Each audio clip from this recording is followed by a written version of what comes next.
Cenab-ı Hak sadece maddeye ezeliyet vermemekle kendini göstermemiş. Kainatta geniş tasarrufunda da kendini göstermiştir.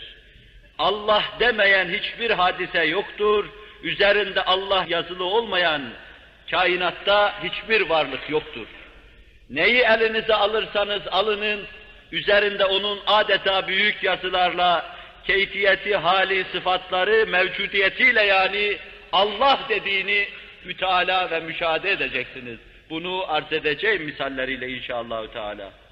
Neyi ele alırsanız alınız, o kendine mahsus lisanıyla Allah dediğini duyacaksınız. Bu hakikata işaret için Kur'an-ı Kerim وَاِنْ مِنْ شَيْءٍ اِلَّا يُسَبِّحُ بِحَمْدِهِ وَلَاكِنْ لَا تَفْقَهُونَ تَسْبِيحَهُمْ ferman etmektedir.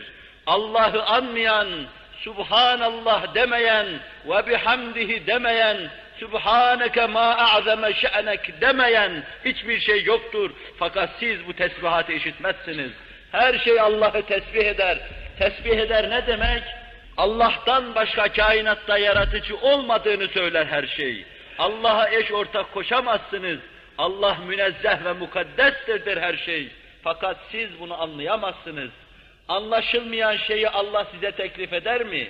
Anlaşılır bu iş esasen işin içine girersen, ilim yoluyla işe nüfuz edersen, ilmi benimsersen anlaşılır bu iş. Ama sen ilimden, anlayıştan, idraktan, akli yaşamadan kaçarsan, kaçınırsan anlayamazsın. İşte bu anlayamazsın sözü düşünmeden kaçanlara, taakkul etmeden kaçanlara, bilerek yaşamadan kaçanlara, hayatın mana ve mahiyetini kavrama hususunda uzak uzak dolaşanlara aittir.